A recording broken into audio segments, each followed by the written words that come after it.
What is up, Jarin and Justin? Welcome back, both of you guys, to the Beyond Homo Sapien podcast. This show is all about human evolution and the future of the species. And you guys have both been on this show before multiple times. I'm super pumped that you guys are here together because I think that we have much to discuss related to kind of this topic of 2020, where the species is going. And honestly, I'm sure you guys have seen this. It's a very confusing time for a lot of people related to kind of what is happening collectively.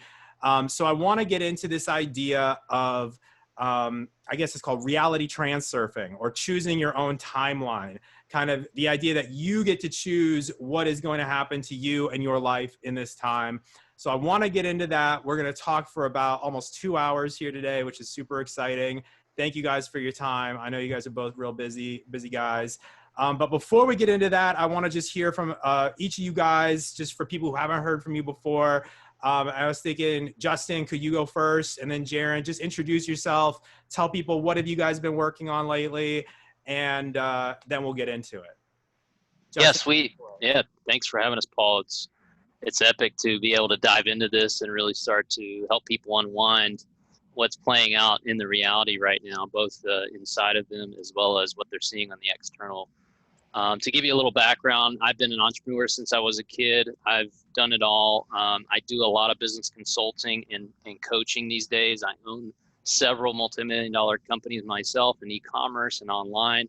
I own a Facebook ads agency. But really my energy is focused on helping people make the transition from 4D into 5D. That's the reason I'm actually here in the reality now, is to hold that space for others and helping them, guide them through this transition. So, being here today with both of you and continuing to discuss this transition that's happening just fills my heart with joy and opportunity to be here with you guys. Thank you so much, man. I really appreciate you being here. And you're one of the most you're someone who has had a lot of success in kind of the entrepreneurial business world, but you also have a great understanding of that the reason you had that amount of success is because of this internal work that you've been doing. So really pumped to have you here. And Jarin, over to you, man. Just introduce yourself. Tell us a little bit about what you've been working on, and we'll get into this. Yeah, thanks for having me on, Paul and Justin. I love all you had to say. Just meeting you for the first time, and it's like, boom, here we are. Same timeline. Thank you. I'm a motivational speaker and a life coach, and I focus more on the science of the mind and how people can actually live their dreams by becoming their dreams, and utilizing different methods that we can use that are kind of supercomputer methods or fifth dimensional aspects of creation that we can create much quicker, much easier, avoid a lot of conflict, stress, become comfortable in the new world as this is happening, and really travel through time. So my specialty is really time travel and how to do that. And it's really interesting to be here at this time, at this place where there are two realities splitting off from one another, and we get to participate and see both at once. And we get to have the faith and the assurance to know that we already won and that we're going to be in that new timeline. However, we still have to feel our way through it and observe and watch others go through it and feel our own pains and challenges along the way. But ultimately, even though there is a sense of an aspect of assuredness because we've reached a certain time in space where we're entering a new dimension due to our place in space because of the current time, it's still our individual world, our individual heaven, our individual fifth dimension, as much as it is collective. So it's up to the person to choose what they want to be in it, what they want to experience, and what they're willing to experience. Because right now we're in a time where we have more possibilities than ever to go through a wormhole and kind of end up at the other side while we're in this reality and be the farthest ahead that we possibly could, which doesn't necessarily mean fast. It means focusing and feeling and fueling your desires and who you are going forward, laser focus, not on what's going on everywhere around you and trying to fix everything or make everybody happy or make your past happy, so to speak. Yeah, man, you're preaching what I found to be true 100%. This idea that if you find the kingdom of heaven within, that it will then be manifest out inside of your world. I think that this is what Jesus was talking about. The kingdom of heaven is within man. that it is inside, it is a place inside of you. It's not something that's going to come down from the heavens in some apocalyptic time. It is that revelation, that apocalypse is it's a metaphor for the internal journey that you go through to find that within yourself. And I just want to ask, like, both of you guys, I guess we'll start with Justin again. We could just go off of that. We'll do, just so that way we're not talking over each other. We'll just go Justin and Jarin, just kind of answer these questions. But obviously, if you guys want to chime in with each other, just go for it. Feel free if you have something to comment on. But like, this is all, it's all crazy stuff to hear if you're someone who is dealing with a lot of shit right now in 2020. Like, maybe you had a family member who passed away from coronavirus, or maybe you are dealing with some version of that, or you lost your job or business because of the lockdown. It's a very hard message to receive, that like you can have that heaven on earth. And I just want to ask both of you, like, how did you come to that realization? What did that actually look like in your life? What was can you tell us that story of, like, how did you find that within yourself? Yeah, it's a great question. I think looking back for myself, when I came into this reality, I sensed that something was wrong at early start. I wasn't in full conscious awareness then, but when I was observing the church at an early age, I went to a Methodist church. We weren't very religious in terms of my family, but we went to church here and there, and learning that basically all these people had different gods that they believed in, and then I went to school, and I was very good at school, but it was so boring, and it seemed like a bunch of ridiculous information that was being taught to me. I like acted out and got in trouble and stuff at school. I skipped school in high school. I even left public school when I was in the 11th grade, and maybe 10th grade, because it was so ridiculous. I thought it was just so ridiculous that I was just skipping school every day. So I went to a private school and graduated a year early because it was just like a joke. I wanted to be out of it, And so I think early on, I kind of had some sense that something in this reality seemed a little funny. It didn't really add up to me. And, I had that entrepreneurial spirit since I was a kid. So I kind of looked for opportunities and, challenges that other people were facing. And I tried to help people work through those challenges. And that was kind of setting the stage of sort of my grand role right now in this transition, where I'm supposed to be here, really holding the space and holding the higher frequency so that others can resonate with that when they come in contact with my message and my information, so that they can see that there's an opportunity for them to step into their true power and uniqueness. And probably over the last, 10 years or so, I really started to go deep into all the rabbit holes and, make those transitions through 3D into 4D consciousness, and then finally stepping fully into conscious awareness outside of unconscious program thinking. Once you can get there, then you can see the whole thing for what it is. And it was all a gift. It was all a gift. Everything that you thought was painful and frustrating and traumatic was all a gift, so that you could see it and really come into full conscious awareness. And the moment you can step into that gnosis, that knowing that everything that happens to you is the right step, every step is the right step. And it was all a gift to give you the ability to see and to create contrast in your experience here, so that you could ultimately raise your frequency and become the true creator that you are, the powerful creator that you are, and start to leverage the unique skills that you were given with this avatar. And that this is a tool that was given to you. It's an instrument in the game, in the universe.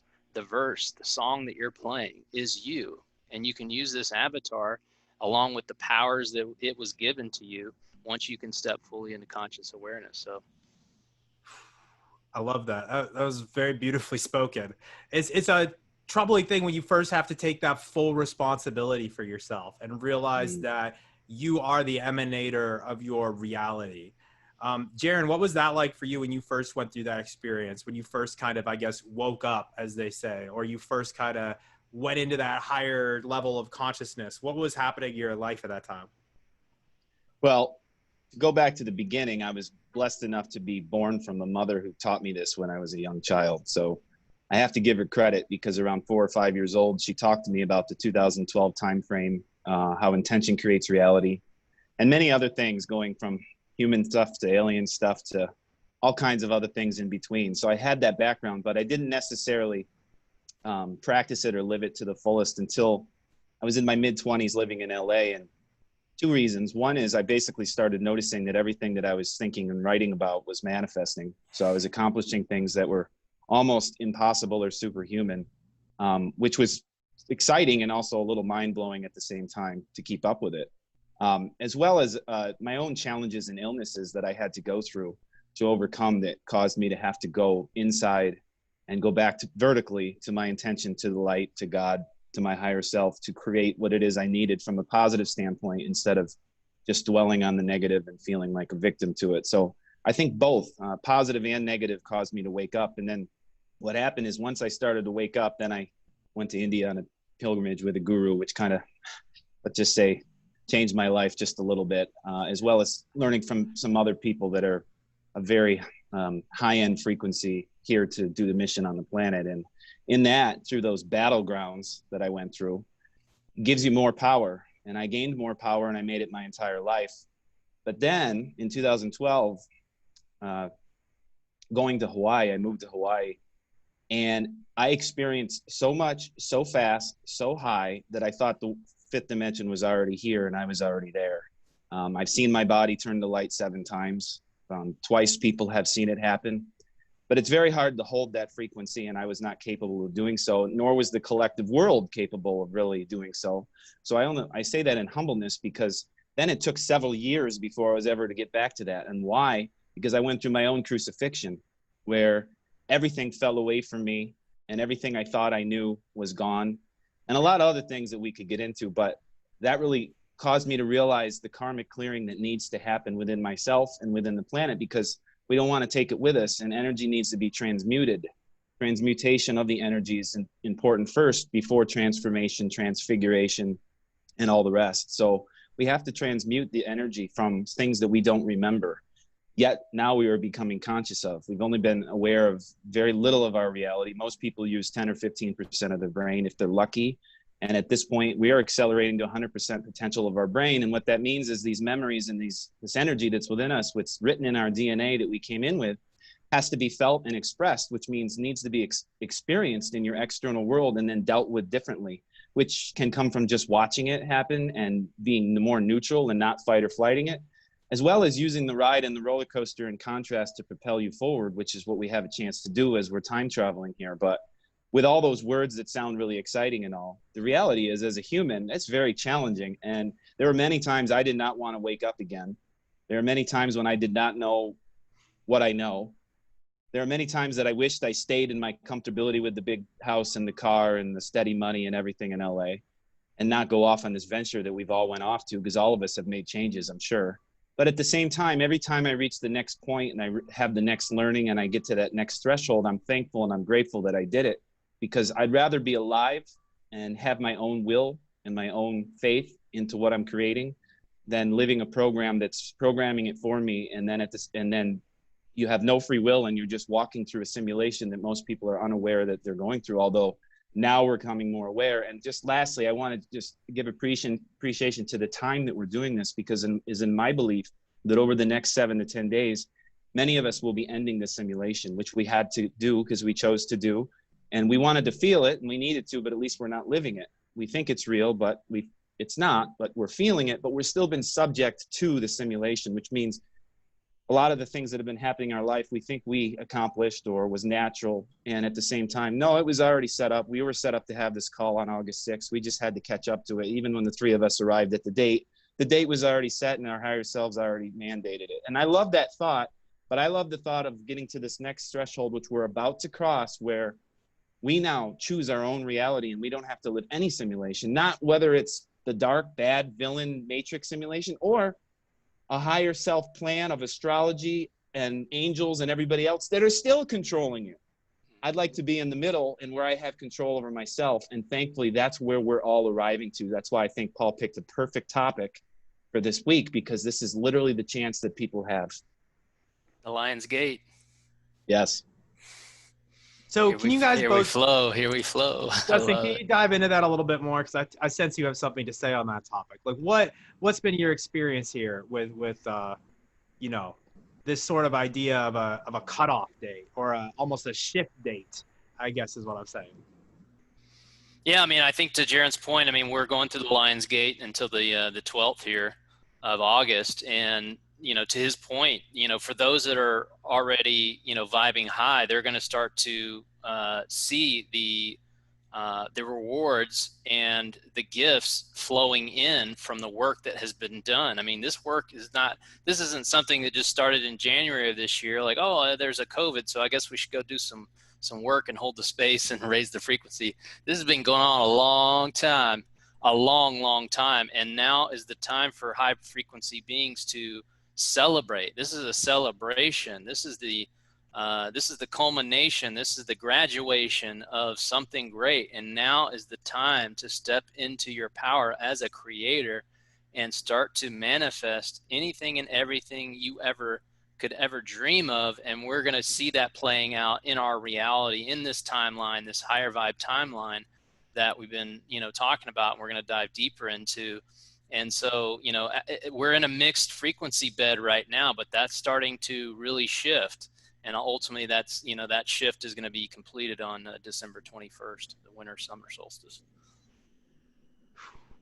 I love that. I'm excited for that. And I feel like it's one of those ideas, if we're talking about choosing your own reality, that really is what we're talking about. It's the power of consent. It's what do you consent to in your world? What systems do you consent to? Do you consent to a vaccine? Do you consent to putting your kids in public school if they have to wear a mask? Do you consent to X, Y, and Z? Do you consent to pedophiles running our nation's governments, even though it's slowly starting to come out more and more and more that is the case, et cetera, et cetera? Where do we consent? Where are we giving away our energy and our power? And that is, I feel, the main question that people need to ask themselves. Jarin, what do you think about is the best way for people to do that, to kind of like take back in their consent, take back their power these days? Okay, good. That's a great question. I think it's always going within, which sounds so cliche, but even myself make the mistake of not doing it all the time. It's very easy to react or look outside of you, even for information, right? And for something or someone to do it for you. But your ultimate power comes back from inside and realizing that you're living in a movie. You're living in a movie and you're watching the movie. And so when you react to anything or look at something that you don't want, you have to realize all you have to do is flick the station. Just like if you're watching TV, if you want sports or the weather, you choose the sports or the weather channel, right? That's what we can click into right now if we switch the frequency. But in order to do that, it takes energy, takes power. We have to go inside, we have to focus and then feel and then fuel our creation. So I teach a lot through quantum physics into physics to help people understand it. And I think it's important to realize that work equals energy. And for anybody that's familiar with the work equation, which is force times distance, mass times acceleration times distance, it can really be simplified into your mental thought and your belief system of focus, your emotions, your energy, your willpower, your doing of feeling, and then time, because time and space are relative. So a lot of awake beings understand they need to focus and they understand they need to feel, okay, to energize it, but they don't put enough time into it. Time is still there, and time is very important. The duration of the time that you put on yourself or the consistency each day that you commit yourself to doing it. And all those big words I'm trying to simplify in my own life and for people to say, how much time are you putting inside yourself to focus on what the movie is that you want from now going forward, not from what's happening outside of you, from others, also not what's happening outside of you from your past, because the past you is talking to you all the time. So to become present requires a lot of consistency to alter your frequency to who you are and what you want now. And that all goes by going back inside. And then from there, all your different practices can start. Go ahead, Jeff. Go ahead. I was Man. just going to say, one of the things that I try and teach entrepreneurs that applies to everyone, and I think it's so critical at this point, at this juncture, in this process, in this journey that each of us are in, is that you've got to put your attention on your intention. Because what you don't realize is that your attention is the most powerful currency in the game. Okay, wherever you put your attention is how you create. It's how you step into the true power of as a creator. You're creating your reality by putting your attention on things that in most cases are someone else's program. There's someone else's cause, and you're living in their effect instead of creating your own cause and putting your attention on the intentions that you have. So you need to back up and say, well, what are my intentions? Am I just walking through the game? Am I playing the game, or am I being played? Right? And, that attention needs to go inside of you where all the answers exist. You already know everything. There's no book that's going to tell you anything. You already know it. You just forgot. You just got stuck into unconscious program thinking. So you need to put your attention on the looking within and working through any emotional attachments and things that trigger you and all that. That's all your reality, and those triggers and all those things going on are just you. It's your universe, and you're being triggered by yourself. So if you get angry or frustrated with someone else, you're getting angry with yourself. All is self. So that's the work that has to be done right now in order to transmute those energies that no longer serve you, so that you can start to step into abundance and power and your uniqueness, so that you can share that with the world, right? You walk into Mother Nature and you look at the plants and the animals and the flowers and the fruits and the bugs and everything. It's always expressing its uniqueness all the time, without hesitation, without fear, without anxiety, without anything that humans are all caught up in. It's complete nonsense what we are all doing out here. When you look at Mother Nature, it's expressing itself all the time in its full uniqueness. And if we can get closer and closer to that energetic, then all things are possible in our world. I'd like to feed off of you, Justin, for a moment. A couple things you said. I love how you talk about attention on the intention of the effect.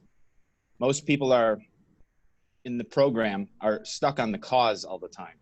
So they're trying to figure out, rationalize how to make something happen. And the how is the human experience, and the how also is God, and it is the quantum reality that you get to experience. So we have to shift our attention and our energy into the effect that we want to experience. Then what happens is we get taken there through time, literally through time travel, to experience all that it was to get there. And then what happens is when you arrive there, you can look back and see the cause. So we want to focus on the effect and then ride the wave of the cause instead of focusing on the cause all the time. And the representation that I like to use for people, and it goes back to something Paul mentioned earlier, and it might trigger people, but I'll say it with Jesus. Let's use the term Jesus. And I look at many masters and many beings and many sciences and many philosophies that help me. I view everything as equal. But having said that, the representation of the cross is a perfect example to look at how to manifest through time and space, and how you can work with focusing on the effect, which is vertical. So on that vertical line of the cross is the universal concept that energy becomes matter if you focus on that. Then what happens is horizontally, which is time, you get to experience that. And all the other factors such as astrology, human design, enzymes from experiences happen, other people learning through contrast, all that happens along the horizontal. And there are tools that you can use to support you in that. And I know we all do that. But the ultimate power that overrides all of them is will and grace of the mother and father of the universe. And that's vertical. So when you focus for an hour your attention on what you really, really, really want on one thing, and you stay slow and steady and consistent and simple on that one thing, you're energizing a vacuum that'll take you there. And it'll jump time, it'll skip steps, you'll avoid a lot of karma. And you can do things in 1 month that normally would have took 10 years, especially with the energy we have present. Because right now, relatively, we're living at 200 to 1 power. In 1 hour, we're living 200 hours. In 1 year, we're living 200 years. We're evolving as a species 200 years in 1 year. So that energy is a lot.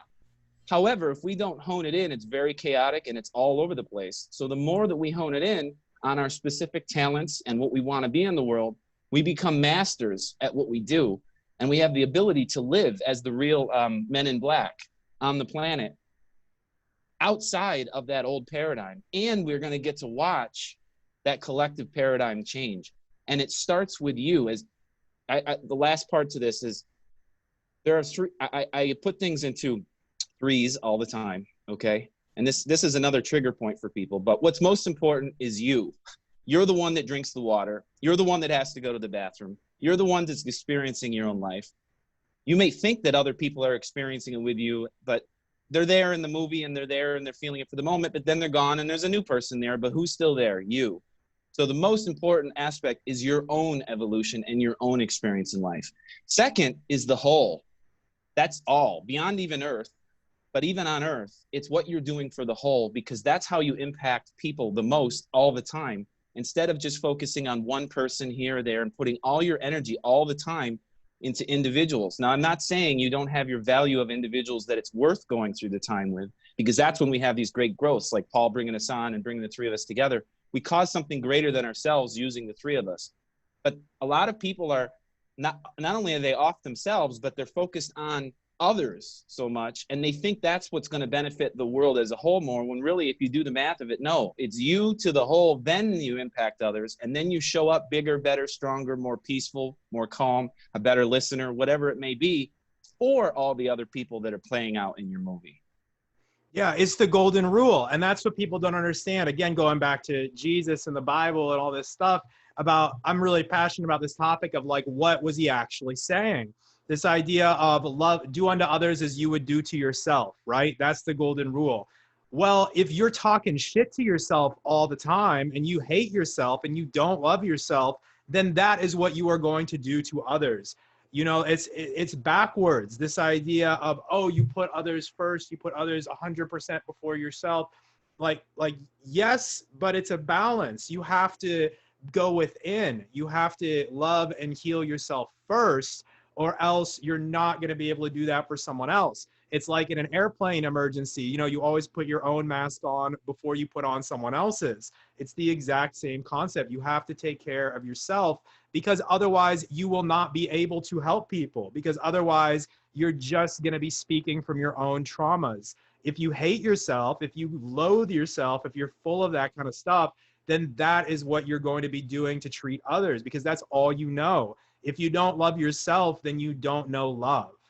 And you can't share that with other people. You have to find it within first, and then you can share. You know, it's a lot simpler than people think. It's not selfish to love yourself, to focus on yourself. That's actually how you can be of best service. Justin, I'm sure you know, working with high-level entrepreneurs and being one yourself, you have to focus on your own self. You have to focus on your body and your health and your mind before you can do anything.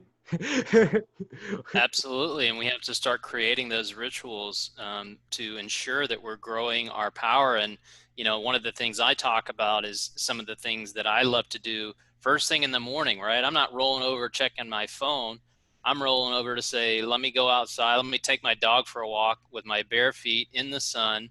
Let me set the tone for my universe today. I want to set the tone. I want to set that frequency as high as I can as my base frequency for the day. And the way to do that is to get into Mother Nature, to move the body, to get your face in the sun, to get your body in the sun, and really stay into that frequency, recognizing the gifts that Mother Nature gives us every day, instead of getting caught up in the matrix trap of, you know, taking your attention off into these lower vibrational frequencies at the moment you wake up in the morning, and really, you know, staying in that place of appreciation and gratitude, so that all things that you manifest in that day are going to be beautiful things. And I think, you know, there's that we could go deep on tools and things that people can do to unlock their frequency and really deal with this trauma that they're, you know, still attached to emotionally and even physically in some cases. So, but yeah, it's really about setting that tone and knowing that you have to build your own energy before you can step into your full power and uniqueness, so that you can fully express that to the world, right? Absolutely.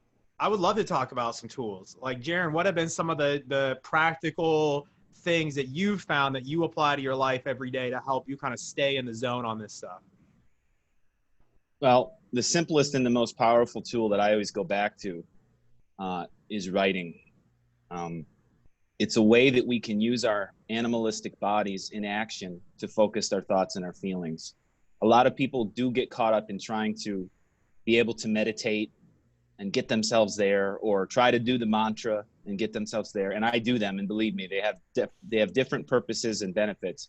But writing is the simplest way to get the program to shut off, the subconscious programs that are running, or at least, in fact, become aware of them while you're doing it because of the action of writing. There's a part of your brain that believes you're living what you're writing about while you're in the action of doing it, and while you're using touch to put energy into form onto the paper right in front of you. You're literally giving birth to your reality, and the universe is responding to the sound vibrations that you put on the paper in front of you. So whether it's a self-reflective aspect and you're looking at what's working in your life and what's not, okay, or whether you're manifesting your life forward of what you want, unequivocally, I still find writing to be the fastest, most easy, available opportunity that people can have. And that includes typing as well for different reasons. But I'm very big on action of focus and feeling, because it's a little hard to always get yourself settled to a point where you're just sitting still, which ultimately is great. But we're humans and we're designed to have our eyes open. We're not here to live in a cave and have our, the old Buddha mentality of have the heaven inside of me, but I don't have it outside of me. We're right here on earth now to live this with our eyes open and to be in action. So this is an example of the action of living your dreams, and the writing is number one for me to do that. I love that, man. And yeah, you're right. Journaling, writing, all that stuff is a huge, huge tool. Justin, is there anything you want to add to that, or any other tips that you have for people that you want to share right now? Yeah, I've got a ton. I mean, I think the one thing to say though is that at the end of the day, you don't need anything. Okay, so a lot of these tools that we're going to talk about are great tools when you're still in unconscious program thinking, and you got some trauma, and you're getting triggered out there on several topics, and maybe some of the stuff that's going on now with masks and vaccines and COVID and all this stuff triggering people all over the place. You do need to realize that you came into this game with everything and nothing. You don't need anything outside of you. Everything you need is actually inside of you. Okay, so I'm going to make that statement first before we go down the tools road. Okay, but but the reality is we do have tools available to us to help us kind of speed this process, to unlock our uniqueness and our power, assuming that we're ready to be healed and we're ready to take responsibility for all things that have happened to us and that we've done to others, right? Once you can step into that, now you're open to actively raising your frequency quickly. And some of the things, the biggest thing that I would say that's easy for folks to do that completely can transform your life within weeks is what John Rose calls a solid food vacation. Okay, going on a juice feast or fast and just drinking mostly fruit juice is going to transform your life and your consciousness, because it's going to give your body all the nutrition, all the structure of water, all the biophotons, which is the light that creates the communication between cells. And it's going to just completely allow your body to relax and detox itself. And you're going to raise that light energy inside of you, so your consciousness and your awareness about what really is going on around you, and the fact that you are a powerful creator, is going to come into your own gnosis. You're going to know for yourself who you truly are. And in that process, you're going to see that a lot of the things that you thought were real or that you had to do are just complete nonsense that you've just been doing because you were programmed to do that.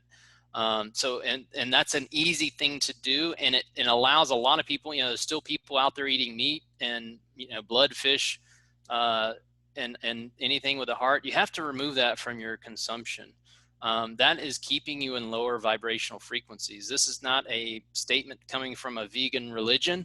I don't really care for any of those labels that are out there. I'm not here to be labeled. But what I'm telling you is that when you consume death and you expect life, you're just lost. You're completely lost. So you got to remove the meat, fish, blood, flesh, and anything with a heart from your foods consumed.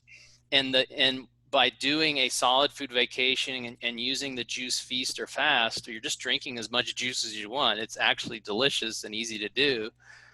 You can make that transition, right? If you're ready to step into your full power and uniqueness, and you want to go on this journey and you want to have a different experience than maybe you have thus far here on Earth, then it's a great tool to make that, that's a hard transition for a lot of folks.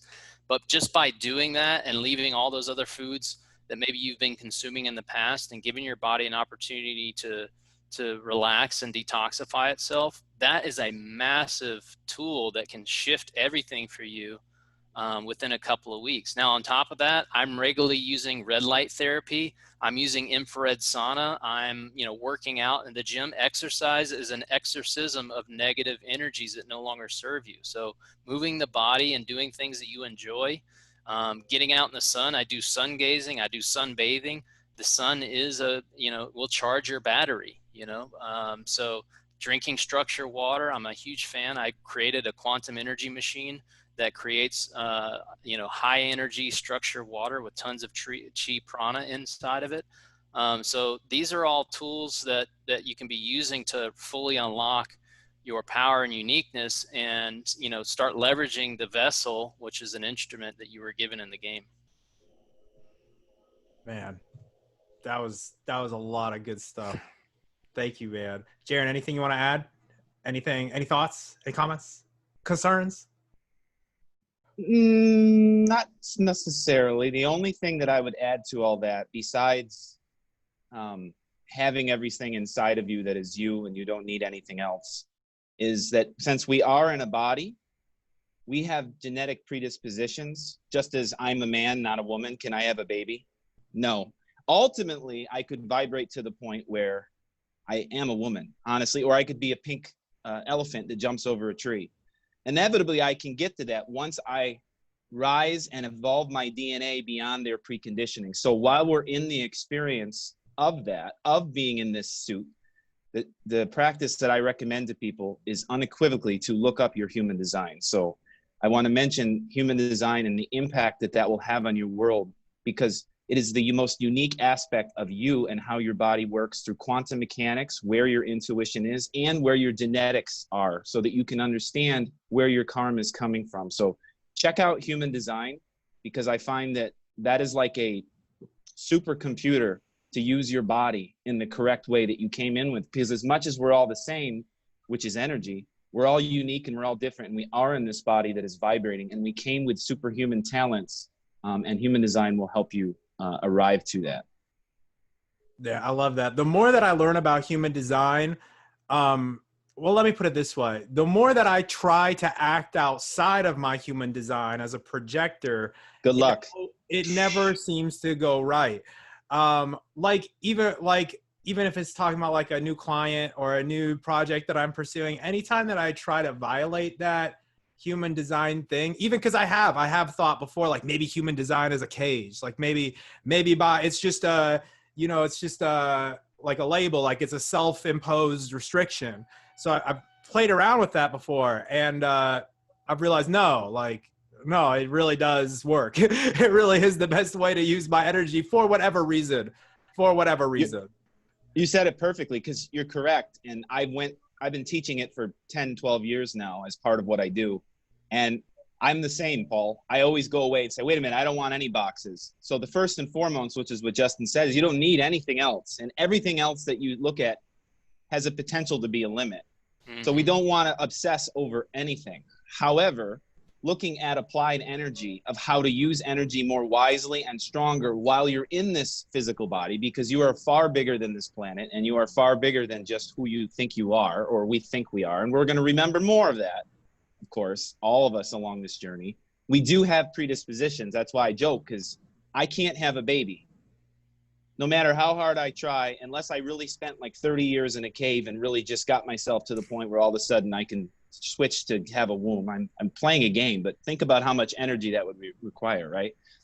that is the same thing to me. So when people say, oh, it's a man, woman, or tall and short, that's the same thing as your human design suit, the basic aspects. So what Paul's speaking about being a projector, especially in his design, is absolutely the truth. If he tries to go outside of it, it's like him trying to be a woman.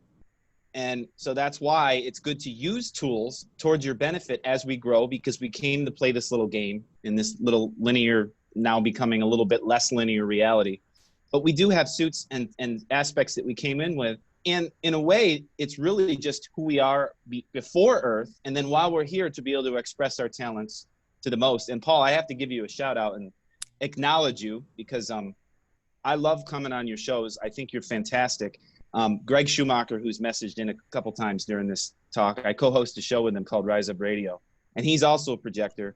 And as far as who runs shows and who has, and I don't look at just now, my gut feels beyond time, the value of what you'll become. You two are by far my favorite people to be directed by and to be organized by. So you're doing awesome, man. Well, thanks. I appreciate it. I would agree with that, brother. Thank you, guys.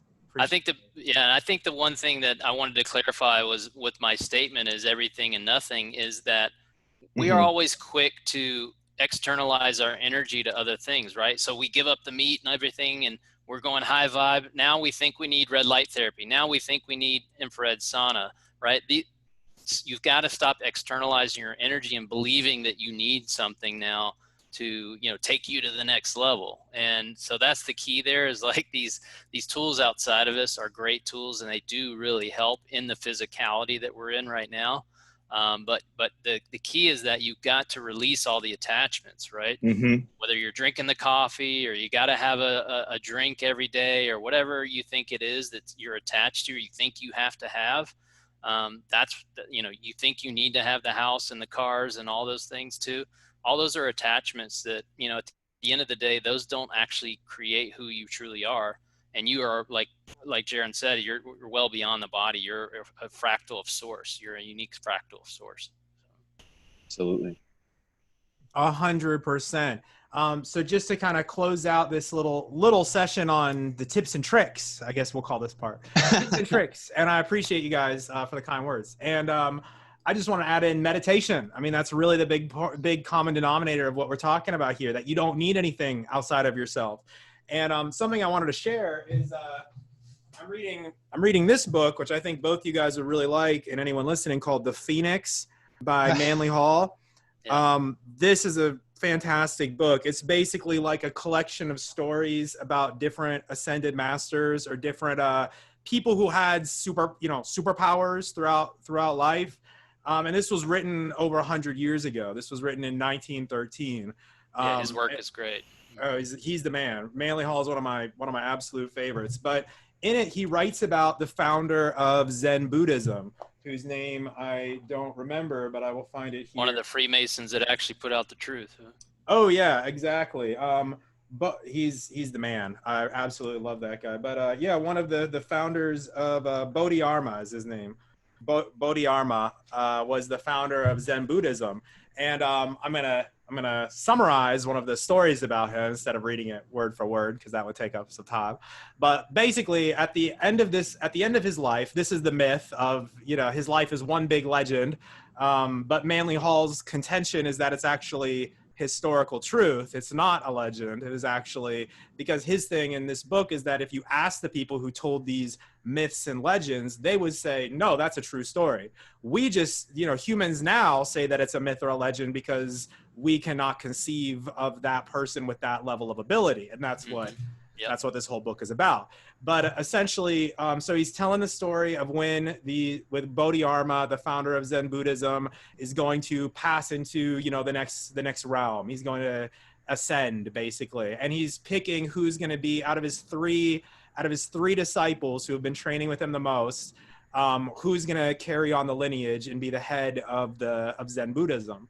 And he asks all three of his students, he says, okay, in all of our time meditating, in all of our contemplations, in everything that we've done, what is your biggest takeaway? What was the thing that you learned? And then, share this with me, and then I'm going to decide who's the head. And then one student says, oh my gosh, I've had all these epiphanies. I've had all these big realizations about life. And I just realized I'm, the creator of everything and everything emanates from me and all this kind of stuff. And he says, wow, you have achieved such great mastery. You will be in charge of something. He's like, oh, you will be in charge of one section of the school or something.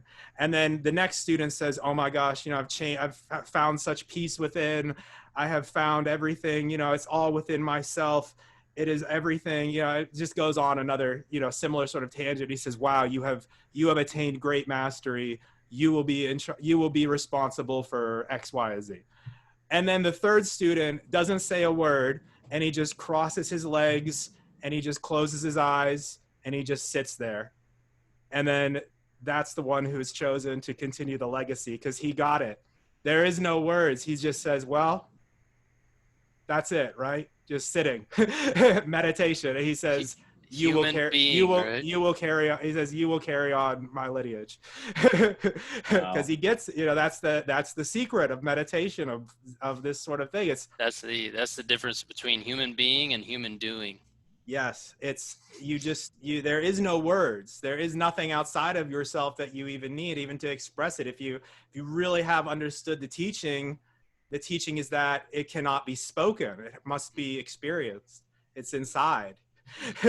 All these words that we're getting, all this stuff we're saying is hopefully just to get whoever's listening to go inside and find heaven within, because I think that's really what we're trying to get at here. No question. That's beautiful, brother. Amen, brother. Powerful stories, crazy tiny hall stories. So what's fun too, I mean, I don't, for me anyway, it was a cool observation as I was going through my own journey, was to get to a place where when you get to a place where you only do what resonates with you and what you're passionate about, like that is heaven on earth. And for me, like, there was a place where I got to where it was like, there's no book that can serve me anymore. There's nothing that books can tell me. I might enjoy reading what somebody wrote or watching videos. I'm a YouTube junkie. So I'm constantly, tapping into energetics and things that I resonate with. But and the other thing too, I used to do a ton of meditation. I don't meditate at all anymore. I'm in a meditative state at every given now moment. I mean, I don't need to go into somewhere to get somewhere. I'm already there. And it's unbelievable when you get there. I was even at the gym this morning, and they got the TVs on. They're projecting the Matrix everywhere they can, right? And you just you can see through the veil of the Matrix and how it tries to play its tricks. And I was just like dying laughing at the gym. Like, it's so ridiculous. The whole thing is just laughable, what is playing out. And it's interesting that when you're at a higher frequency, you can always look back and see all the pieces of the puzzle. But when you're at that lower frequency, you can't see what's actually going on around you. And so that's why I think, I don't think Jarin and I are here to be on some energetic pedestal. We're here to be guides for others. We're not trying to be gurus or masters or any of that. We're trying to be a guide in the game for those that are ready to step up on the stage and proclaim that they are healed and raise the trophy above their head to celebrate the win of this game, and to start to manifest abundance in their life and really, see those rewards and gifts flow directly into their life. And now is the time to do that. 1000%. Well said. Absolutely. It's what I found is that we hold the space. We help people confirm I found that that's been my role a lot this year, is confirming for other people that they are not crazy. Like, yes, I also have had all these crazy magical experiences happen to me too. Yes, when I woke up and went through my initiation period or spiritual awakening, whatever you call it, my life fell apart too. Yes, that's usually what seems to happen. From all the people I've talked to, that seems like the common denominator. That seems like you're not crazy. And then for so many people, that's all they need. They just need to know, oh man, I'm not crazy. All this stuff I've been experiencing is real. Holy shit. I'm not alone, right? Exactly. You're far from alone. Not only are you not alone, people like Manly Hall have been writing about this stuff for hundreds and hundreds and hundreds of years. Yeah, we've been here to support you. Yeah, energetically, we've been holding the space for them. Absolutely. Jaron, what's been your experience this year? Like, what's been some common things that have been coming up for people that you've been talking to? Oh God. I think the biggest for me is the amount of people that are now awakening versus before. It's happening across the board to every person, no matter what side you think they're on. Everybody is in a faster paced acceleration of themselves. So people are waking up that for a long time maybe were holding off on it or trying to deny it. So it's exciting to me because it's like, say we went from a few million to 200 million or something. Looking 6 months from now, it's going to be the entire planet. Now, there'll still be light and dark in it. There'll still be experiences in it. It's going to be through time that we're going to build the new earth. It's not just going to appear and all of a sudden we're done. We're going to experience it because energy is always in motions. And in that, each person has their own individual aspect to it. And we learn through trial and error as a species. And God wanted to learn through trial and error. So that's why he created a universe, if you want to look at it. So we're still going to be experiencing light and dark, but the switch will be flicked to the positive instead of the negative, or at least to the human being can flick it. Because before we couldn't flick it. The collective energy of the world, we could only go up for a moment and then come back down. Go up for a moment, or you go up and then you try to hold everybody else up and then we go back down. Now it's going to be an environment that's supportive to being able to be in more peace, being able to live our dreams more, being able to have less hostility. And it's really exciting for me to see that. And I think that's by far the biggest, and that's the tipping point. That's the collective mass that we're arriving to. And what's it going to be like when everyone realizes that they are gods and goddesses and that they are human at the same time? Yeah, and I think that the dissolution or the dissolving of separation, the belief that we're separate from others, that is the key, because when you realize that everyone else is just another version of you, then everything changes completely, right? And really what's happening on the world stage right now with everything that's going on, it's really there to transmute the dark energies that need to come to the surface in the external, which is the same reflection back to you of those dark energies that are still within you, that you're attached to based on your past experiences. You're still living in the past to some degree, whether you realize it or not, because you have these emotional attachments to things that may have happened to you, and you're using that to project into your current now moment. And until you can transmute those energies within you, which is exactly what's happening to Mother Gaia, which is also a living and breathing organism, she's transmuting that. She's bringing everything to the surface so that it can be dealt with and transmuted, so that we can step into higher vibrational frequencies. Because where we're going, as we've been talking about, you're going to be able to manifest with your thoughts within seconds. So having lower vibrational frequencies and thoughts can't be supported in a world where you can manifest in seconds. You could just manifest the zombie apocalypse in a matter of 2 thoughts, right? So that's why all that energy has to be transmuted out. And there are people that are going to choose the lower vibrational frequency timeline, and there's nothing wrong with that. There's no good or bad, or you need to do this or you need to do that. It's every step is the right step. Whatever you choose, that's what free will is all about. It's your experience. That's beautiful. And I think that that a big part of what's happening here is people are kind of waking up, and I've heard that a lot. I just want to talk about that for a second, this idea of waking up and what that actually means, because there's a lot of talk on social media that I've been hearing all year and for years, honestly, as to the great awakening is happening. Oh, we're all waking up. And no one ever talks about, what are you waking up to? What is the thing that you are realizing? And I just want to ask you guys that question. We can go around the circle. Jarin, what do you think people are waking up to? Because no one's ever, it's a very vague statement, spiritual awakening. It's a great awakening, and I always try to clarify or try to get some insight as to, like, what do you guys mean? What are we waking up to? If that makes sense. Well, trying to use words and on a relative scale, I say that the Great Awakening, whether it's in one person or a species, happens once. Enlightenment is ever ongoing, and the most enlightened people realize they know nothing. They know a lot and they know nothing, and life is going to constantly evolve. So we are constantly enlightening. I don't care what dimension of scale any angel or alien or other being is on. They are on some point of time and space and limit to experience, okay? So we are always in a state of enlightening. However, and especially as humans at this time, we are awakening to the fact that we create our reality. We're awakening to the fact that we have influence over our lives. As Justin said, we're awakening the fact that others are us in energy and in reflection.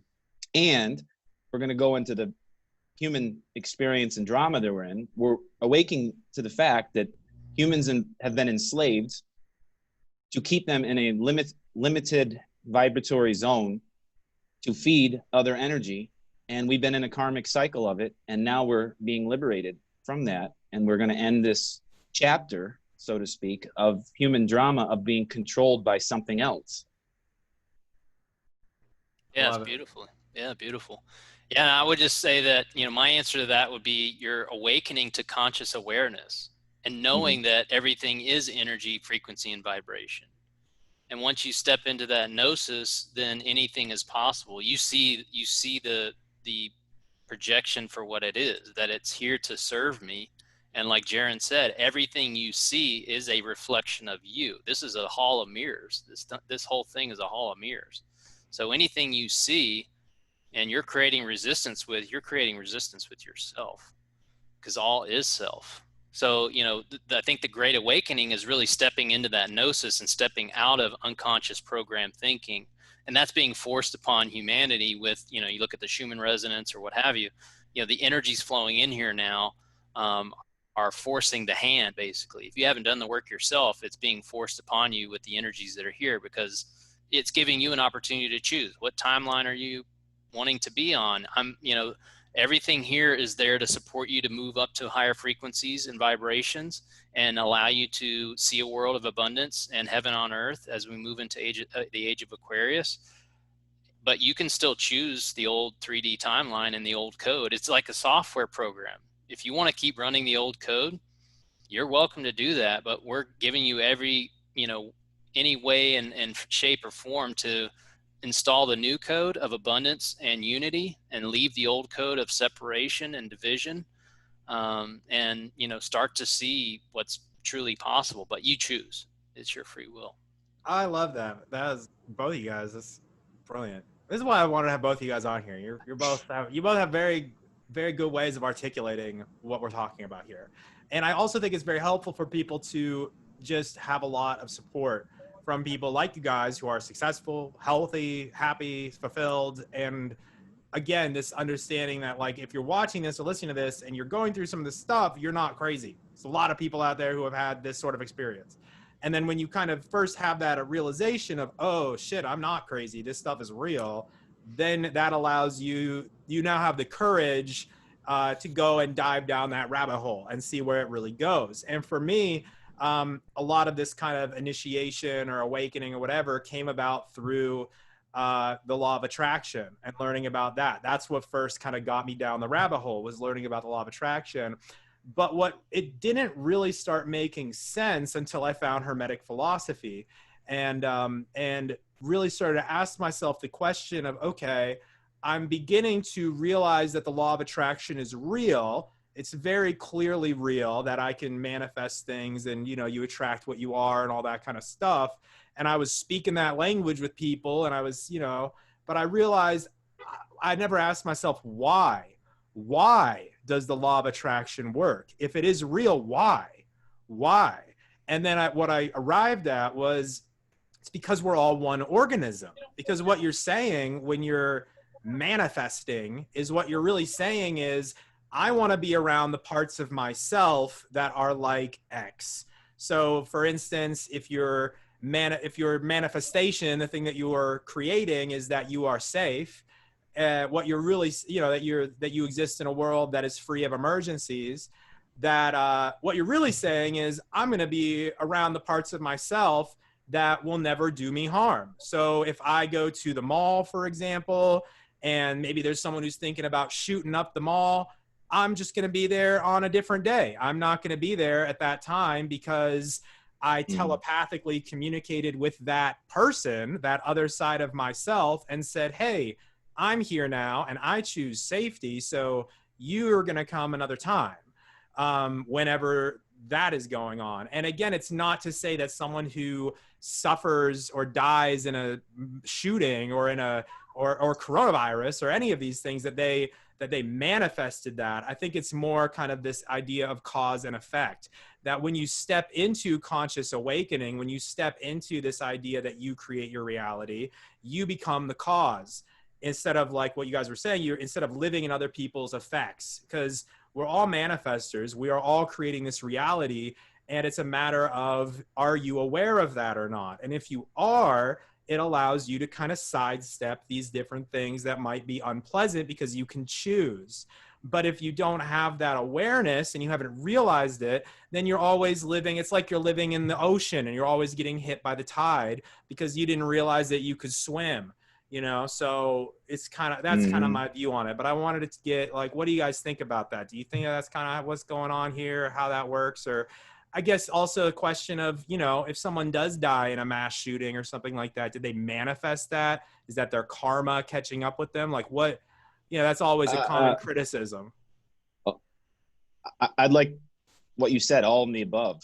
You could throw the word karma in there. You could throw the word manifest in there. You could throw the word destiny in there. You could really throw the word the soul made a choice. So that person has one projection here on earth at this timeline, and they decided not to be here anymore. They were unconscious that they chose that, but that's what they chose ultimately. Now, down on the scale of earth and as a human and all the other things that exist up and beyond us on a vibratory level or below us, there are circumstances and situations that can affect that choice. There is conditioning. Absolutely, there is conditioning.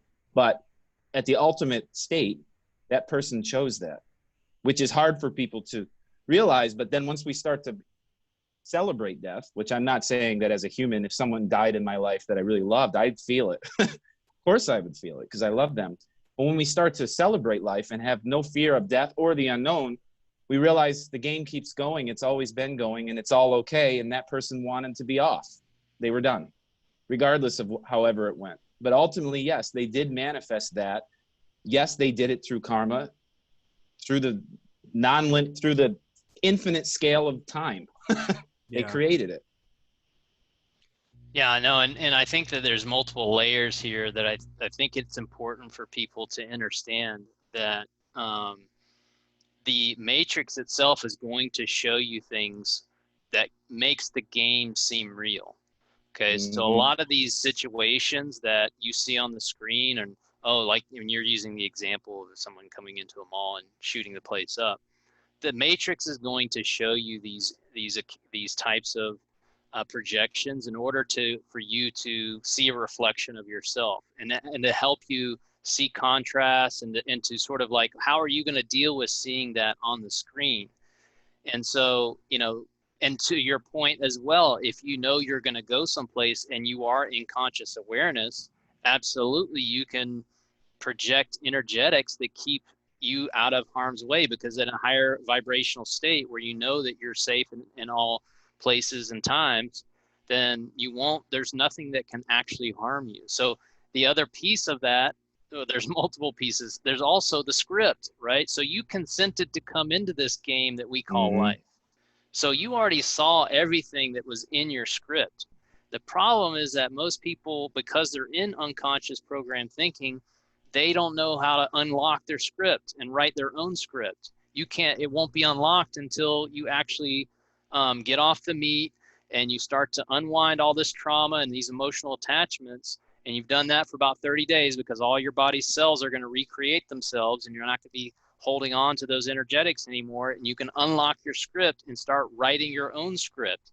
But you were given a script based on the birthday, the time you came in, the place on the game board that we call Earth that you came in. All that astrology is tied to your personality and the script. You already consented to the script you were given. So there's no one else to blame about, this happened and that happened. And, this poor person, they knew that they were coming into that script. Some people chose a script that said, I'm going to come in and be born into this rich family, but I'm going to have to deal with child molestation and be molested and deal with those traumas. Okay, I consented to come into that script, right? I had a choice, and I consented to the rules of this game, one of which is cause and effect, right? So there's that piece of unwinding all this. And then there's the other piece of, there's really not that many source players in the game anymore. Most of the people you see around you are AI beings. They're not non-player characters in the game. They are here to create the game and to give you a reflection of yourself at the frequency you're at. And I know it sounds crazy, but it's not. It's just the game.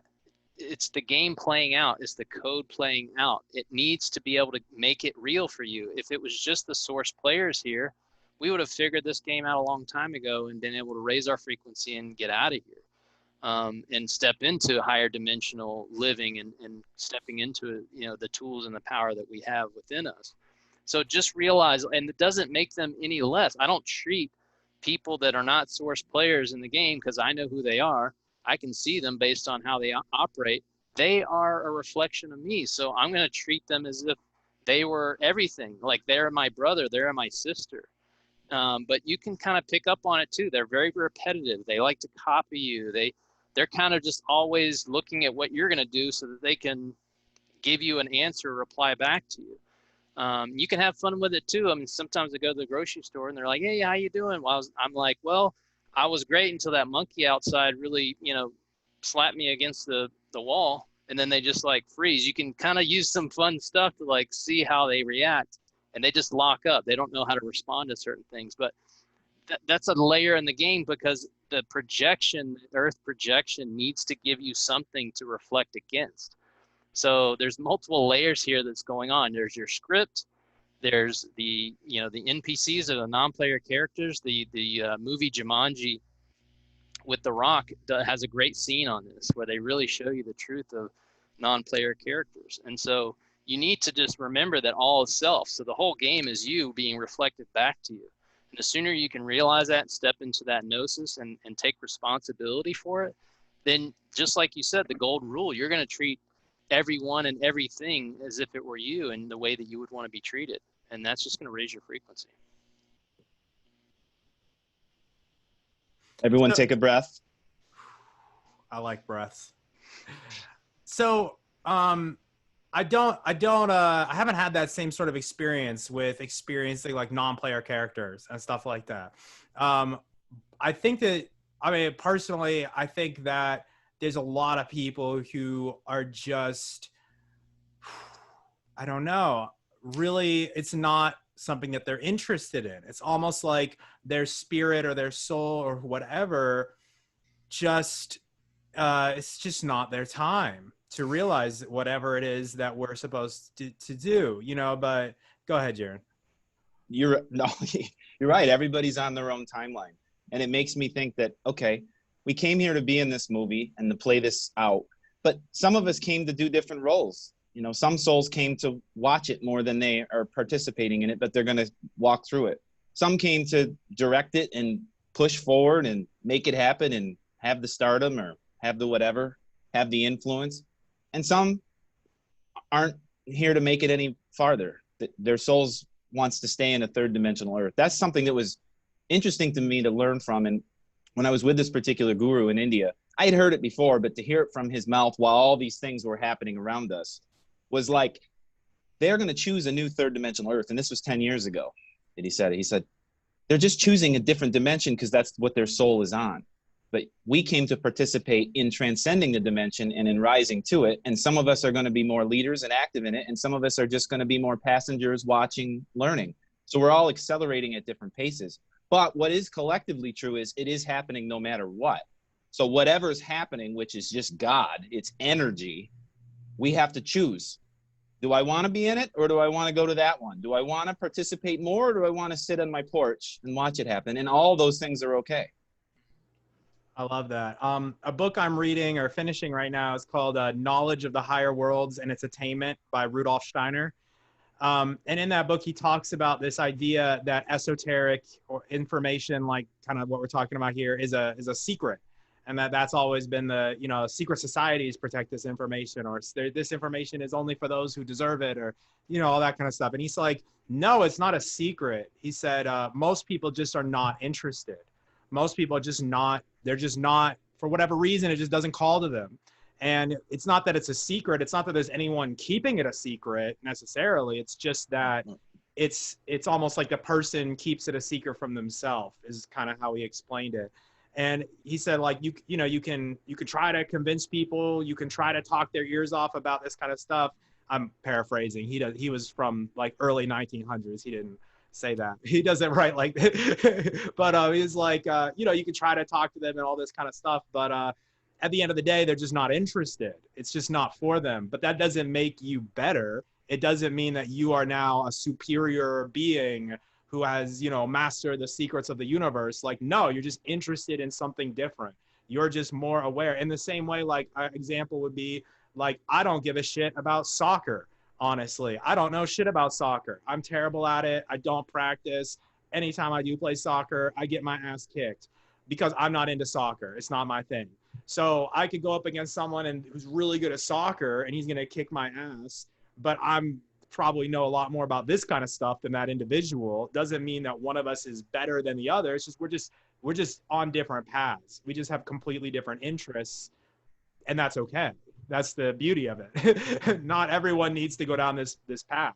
But like Jarin was, like you guys been saying, like, it is kind of being forced upon us right now. But I think that that's just human evolution at work.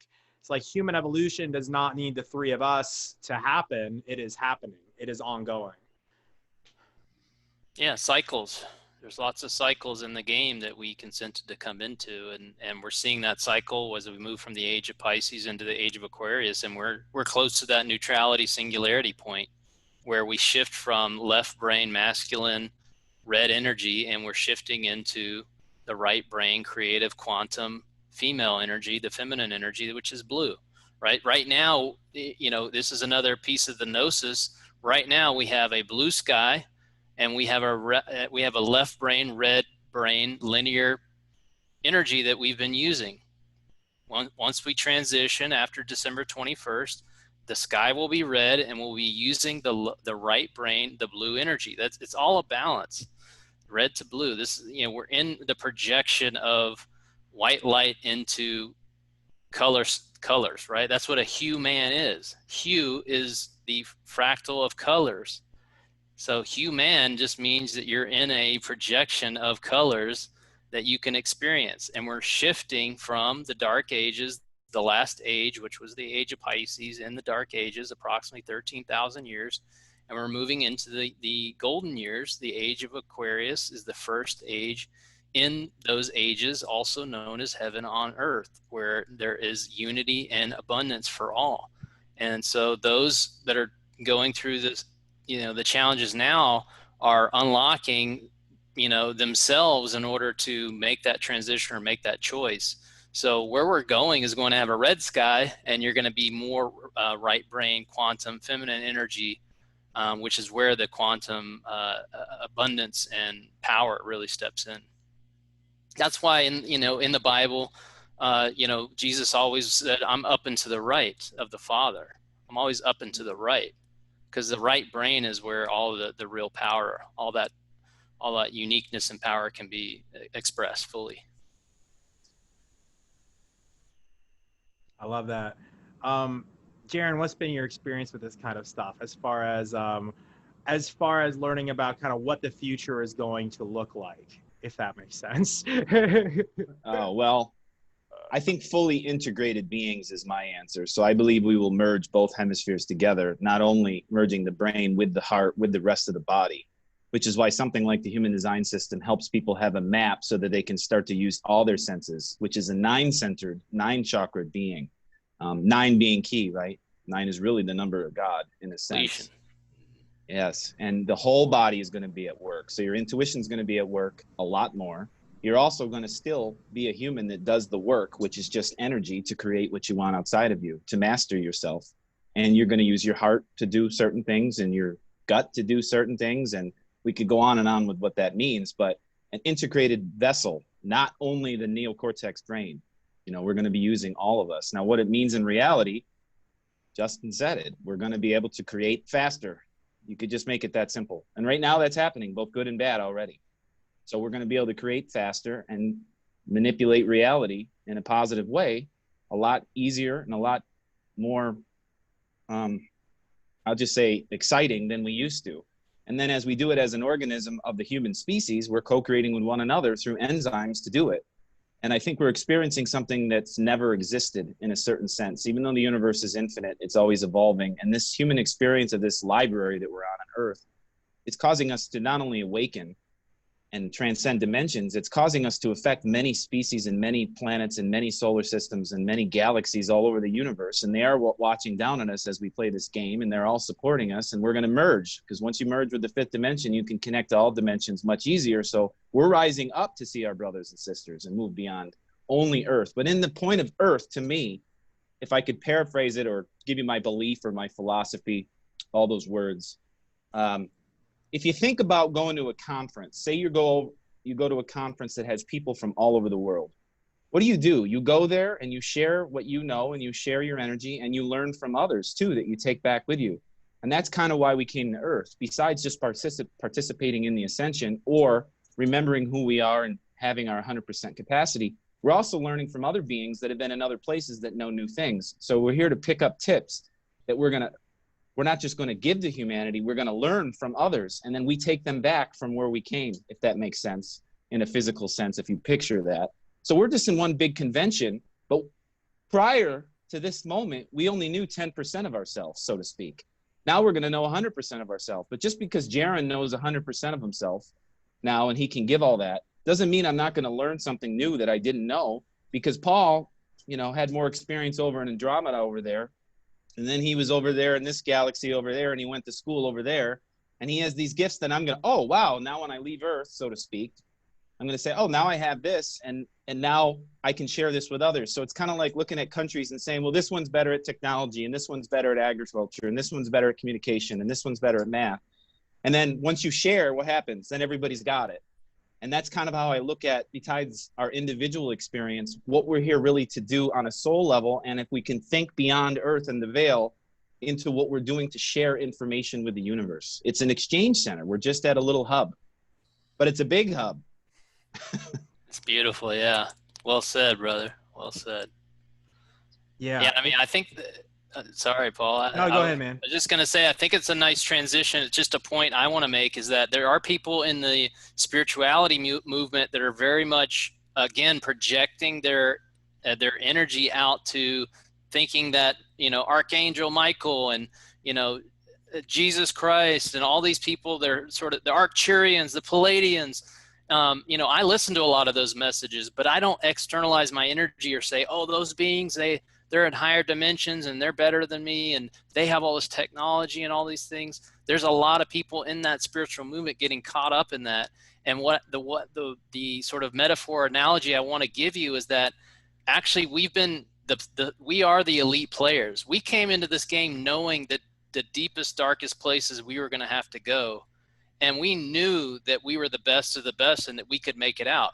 A lot of these other beings have never been into 3D duality and had this emotional game that we've played, and they are in the stands rooting us on. We're on the game board playing. We're the elite players. The whole time we thought we were playing a competitor, an enemy in duality, but we are actually playing ourselves, and the score never mattered. And the moment that you realize that, you actually win the trophy. And the Palladians and the Arcturians and all these higher dimensional beings, they couldn't come into this game because they would have gotten lost. And one of the rules of this game is you could be completely dissolved. Your energetic connection back to source could have been lost completely. And so only the elite players came into the Earth game. And so it's really important for people to step into that gnosis and that power and realize you're not a victim, and there's no one else outside of you that's more powerful or has some technology or has done it all and unlocked it all and everything else. You are the the source player. You are the elite source player in the game. And now is the time to realize you're not fighting anyone. Put down your weapons and raise the trophy, and the game is over, so that we can start a new game of unity and abundance. Now is the time. Yeah. Well said, Justin.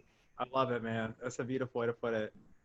I just want to say, because I love what you said, and we chose to be here, and we also were chosen. So it's like going through a committee. We were able to do it, but we had to be chose to do it.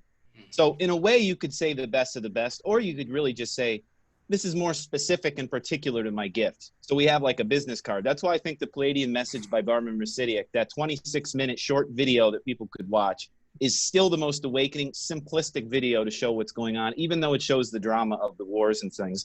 Because it is real. It's not real, but it is real. So there's a good awareness there. But the major part of it that I love is it talks about how it's like having a job and you travel all the universe.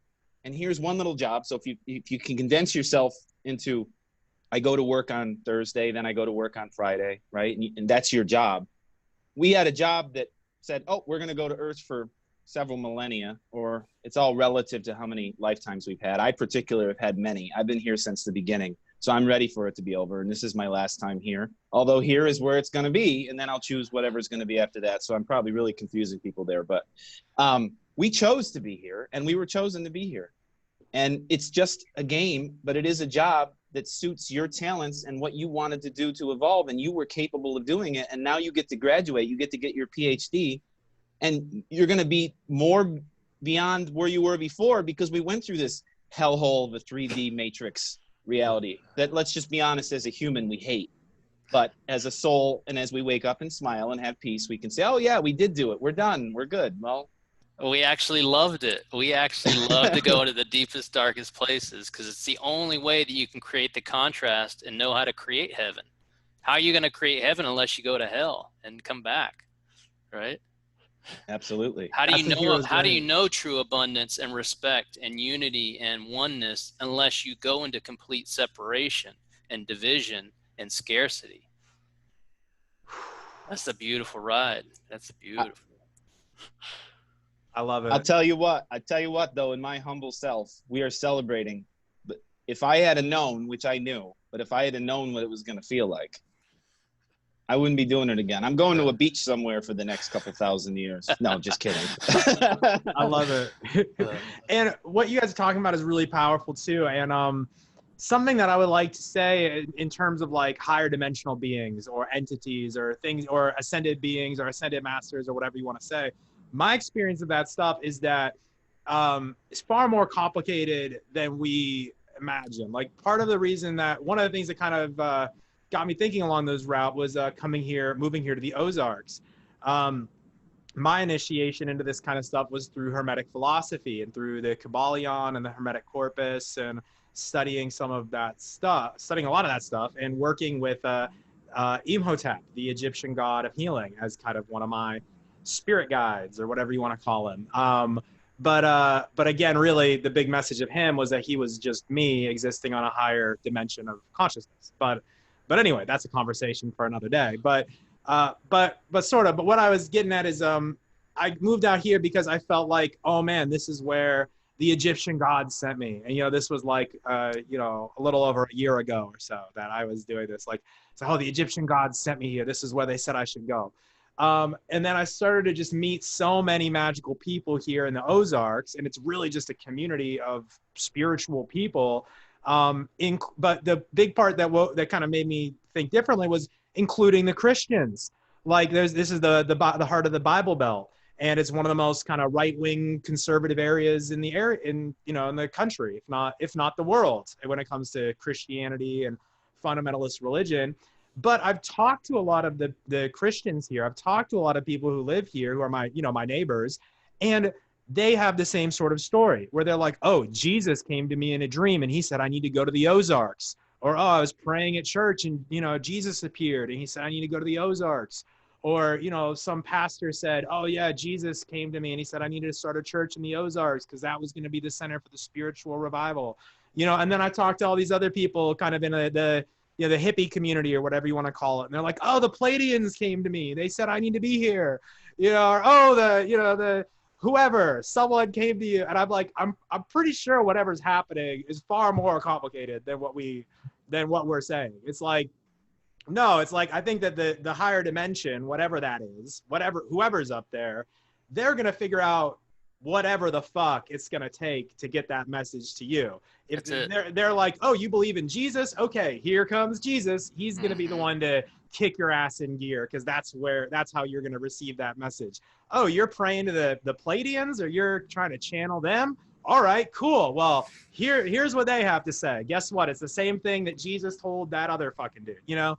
Oh, you pray to the Egyptian gods? Okay, cool. Well, here they've got the same message. Like, that's really been my experience of it. It's not to say that Jesus or Egyptian gods or Pleiadians are like not real, or that they're fake or whatever. Like, I just think it works. It's far more complicated than like, oh, you know, the Pleiadians, they have all the answers, or oh, Jesus, he has all the answers. Like, no, it's just, that's how the universe or God or whatever communicates with us, because that's how we're going to get the message. Yeah. In the game, it you know, the source finds ways that will resonate with us, so we'll actually pay attention. Right. Exactly. Do you guys have you guys worked with any particular entities, or like, have you had any path with that sort of stuff, with communing directly with anything of that variety, or is that something that's not really ever called to you? It's not been something that's been called to me. I've studied all the masters, and I see them for what they are, but no, that's not been my case. Throughout different times in my life, I find that I pick and choose different methods or different imagery to follow and learn from. So I have a much resonance with the Pleiadians, much resonance. It's much part of my ancestral heritage, but I'm not limited by it. I also use the Hindu tradition the most when it comes to using sound vibrations to manifest through what those archetypes and gods represent and are that are within me. So if you focus on Ganesh, that's what you're going to have. If you focus on Mother Mary, that's what you're going to have. So it's up to the individual. I think it's important to realize that they are simply tools and images, but they also are real. They just exist within us, not without us. So to truly use them, you have to realize you are it, ask them, and be it to cause great things to happen. So whatever that may be is up to people. Now, I just want to say one thing on what you were saying, Paul. It brought up a real simple concept for me to talk about change your timeline when we're talking about pick your timeline. The simplest way to change your time is to change your space. Literally. You can choose to stay in the same space and environment and work through it, which is great. You're doing the work, such as us being stuck here on Earth, doing the work. You can stay in your town, you can stay in your job, you can stay in your relationship, and you can grow with it. And there's immense ability to transmute and grow. But if you simply want to say, I'm done and I'm going to bypass that, think about it on Earth, literally go to a different location. Because now you're a new you. You do not have that weight and that karma of the old you as much present, and you don't have the other conditioning factors of other ones around you, people around you that would normally, I don't want to say weigh you down, but in a sense they do, because they're all a reflection of your past. So if you want to go forward into the future and have the least resistance and inertia, the gurus know, and that's why they travel around a lot.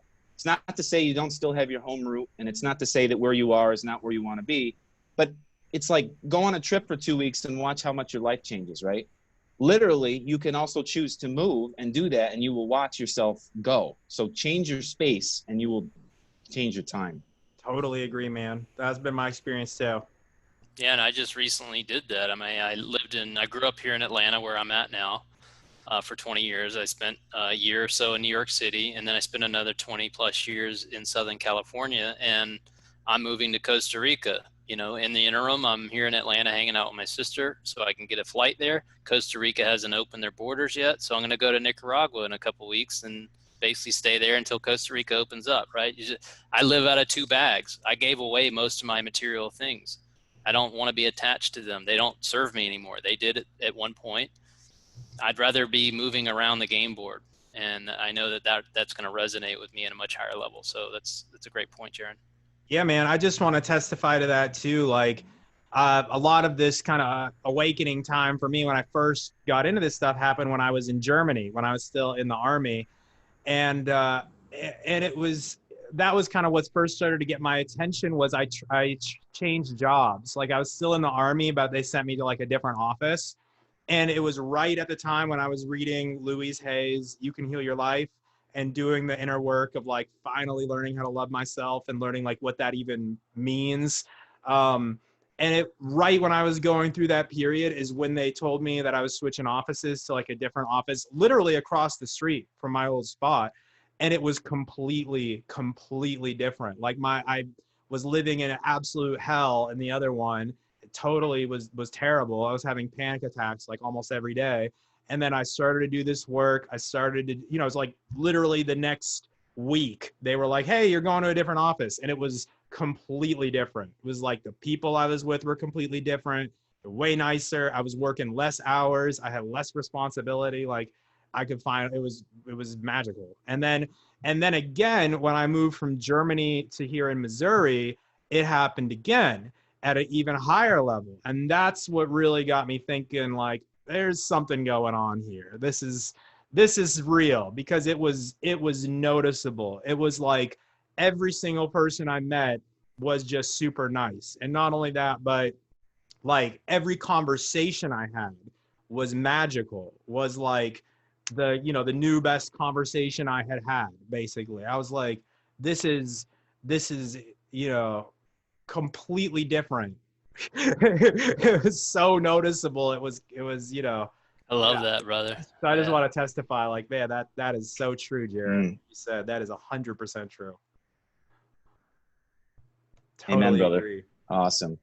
So I think that we're wrapping up here on when we're gonna finish this, but I just want to kind of end on one final question. So if there's someone who's been listening all this time that we've been talking, and they're obviously probably picking up what we're putting down. So if to that person who's listening, I just want to end on giving them like what this person might be looking like. Okay, what should I do? Like what we kind of touched on that earlier as to some tips and tricks as to how to do this. But like, if you could say one thing to that person who's listening, who's like made it all this way, they're on the same page, they're ready to make that change, they're ready to transform, what will you say to that person? Let's start with Jarin. Okay, I got two. Sorry. Oh, go for it. I like to play against the game. Please. The first one is, you know how law of attraction is usually the awakener? That's common, at least. A lot of people say they woke up through law of attraction. I think one of the most important phrases that kind of rhymes with that is the law of distraction. And so there's a discipline right now that people need to have, which I find myself in the same game as you. Find where you're distracted. Your own robotic thoughts that are taking you through the same habits, that's a distraction. Using the same addictions, that's a distraction. But also going on the Facebook always to see what that person messaged you, it takes you into something else. And then oftentimes you find yourself lost and you're not even back with what you were aiming to do. And I speak from firsthand experience, I think Paul as well, when you're trying to communicate with so many people. So stop being distracted, go back in, and then be conscious with your actions. Don't just take compulsive actions. Choose when you want to message people on Facebook. Choose when you're going to go to the exercise. Choose when you're going to work on your work. And become conscious of your actions instead of just compulsively acting, on everything. And a simple practice, the second one was, in threes again, when you sit down, you center yourself, okay? Say you're calm, you took a second, you had your sip of tea, you took a few breaths. Reevaluate first. So use self-reflection. Use the feminine aspect of looking at what's working and what's not working. Then what I recommend people to do is literally write down the 9 shittiest things that are going on in your life. Like literally look at it and be honest. This sucks, I don't like this. And it doesn't have to be that extreme, but it also can be. Look at the 9. Okay, now that you've done that, now let's reorganize it. Switch it to the positive. Pick a few of those that are the most important. I use a cross pattern and a diamond to do my manifestations now, but I say pick 4. Pick 4 of the shittiest things or the things that you really want to change the most. And now flip the verbiage, flip the energy, flip the attention of it. You have to literally rewrite new words for it. But now once you've done that, once you've reorganized it into a positive way, now you have to reapply it. So you've evaluated, you've organized it positively, but you've accepted the contrast. You've literally looked at it. Now I have what I really want. Yes, this is the future me. I got it. This is what I want. Now you have to apply it. And now is when the energy of focus, feeling, fueling, chanting, acting positively, following your intuition, following your human design, writing your manifestations on paper, all those things still need to be applied to cause you to flick that switch. So what you're using is contrast at its finest while we're in the most contrast we could ever be in, to slingshot us forward. And all it takes is you looking at what's wrong, flipping it to what's right, and then forcing yourself to then organize those thoughts and make those your new neural pathways of belief and energy to go forward. That was powerful, man. Thank you. Beautiful. Yeah. That was beautiful. Yeah, no, and I want to build on that. Like, one of the things that I teach entrepreneurs, but it can apply for everyone, and it's to Jarin's point, you have to schedule success. Right? So many people are quick to schedule up the conference call with business or whatever. Are you scheduling your workouts? Are you scheduling your walk? Are you scheduling your sun gazing? Are you scheduling the relationships that are most important to you in your life? Schedule success, and that goes well beyond business. There has to be an energetic balance, and that, like you said earlier, Paul, like, it's about the self-love, the self-care. You gotta love yourself first, right? So you need to schedule that. It's more important than the conference call that you put on your calendar. Okay, and then you've got to step back and say, and this is difficult for a lot of folks at this stage, but the moment you can get there, the faster you're going to see a reality that you want to live in. Is you've got to love it all.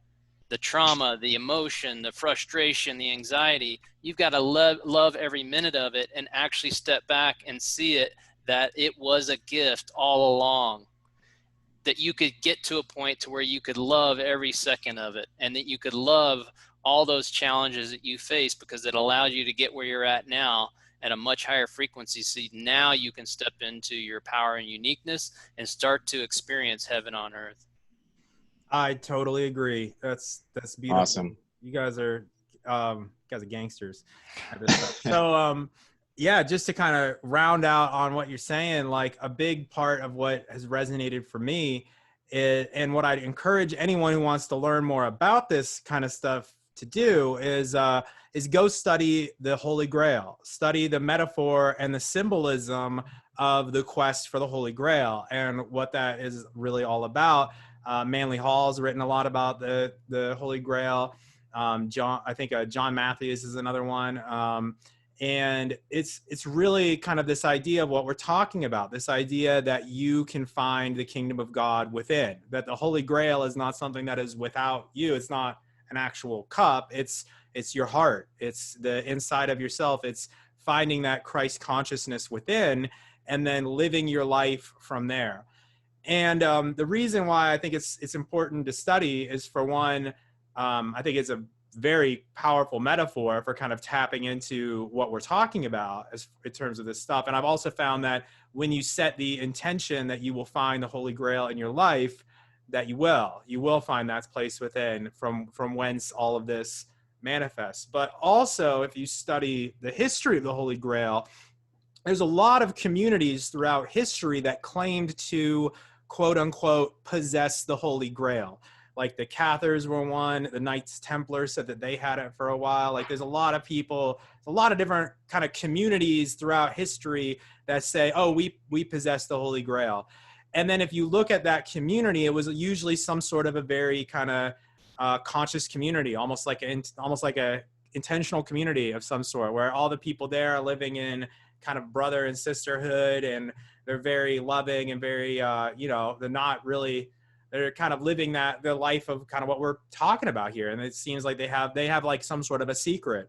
And then throughout history, they've all been kind of killed off one way or the other, because I believe the world wasn't ready for that secret. The world wasn't ready for that mystery of the Holy Grail to be manifest out for everyone. And I think it is now, for whatever reason. But what I'm getting at here is that there's a lot of people throughout history who have claimed to kind of tap into this reality of what we're talking about, this idea that you can have heaven on earth, that you can find that within yourself. And, it's real. I don't know how else to put it. It's a real thing. I've found it to be incredibly real. But you just have to see for yourself.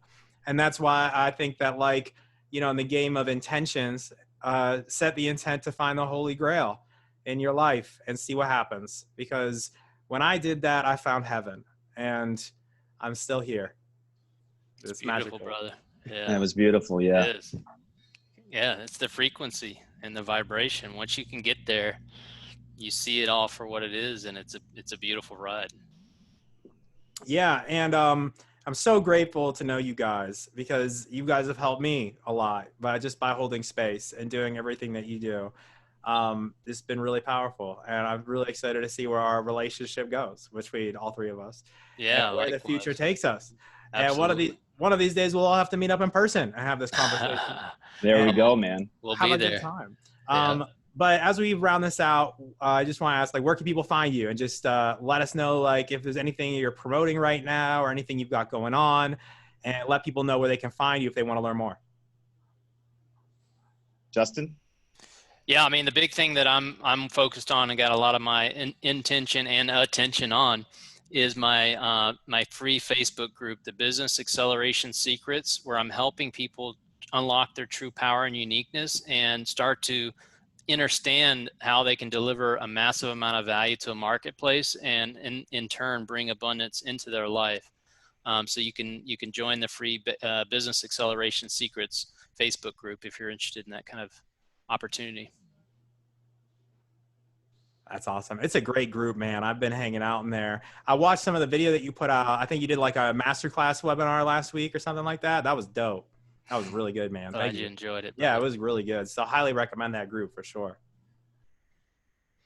Jarin, what about you, man? Where can people find you? Simplest way is just to find me on Facebook, Jarin Kenyon, JarinKenyon. Check me out there. Reach out and message me if you're interested in anything that I have talked about, or you have an opportunity for me that I may fit into your scheme. I don't just want to attract people to fit where I want them to go.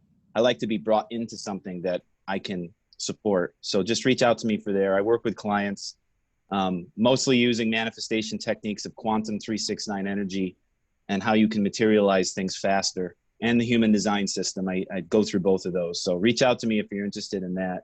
And finally, I have a radio show called Rise Up Radio Show. So go to YouTube, Rise Up Radio Show.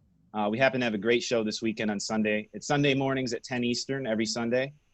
Three of us co-host it, and we have 3 guests on. I know Paul's been on the show before, and we have 3 guests this time, so it's going to be a really interesting experience. So check it out this Sunday, because I think this Sundays is going to be a really good one. And check it out. All the old videos are all up there, so you can learn a lot. E3 is what we call ourselves: education, entertainment, and empowerment. I love it. And that's a fantastic beautiful show. That's a great show, man. For real. I had a lot of fun the time that we did a show together there. Thanks, man. And I have a lot of fun every time I do a show with you, Paul. So I do too, brother. I don't do a lot of shows, man. I'm pretty quiet on social media. I've been more focused on writing my books and learning what I need to learn and in my own experience, other than the online radio show. But for you, when you asked us to get together, I said, yep, I will do something when Paul wants me to get on. I show up. I appreciate so thank it, you. man. That means Absolutely. a lot. Yeah. Yeah, your energy's good, brother. Thank you, guys. I try. I'm excited. You're doing an excellent job. Well, hey, much love to both you guys. Much love to you. Thank you, guys. Thank you to whoever's watching. Go out, create the kingdom of heaven within, and you will find it without. So much love to you guys.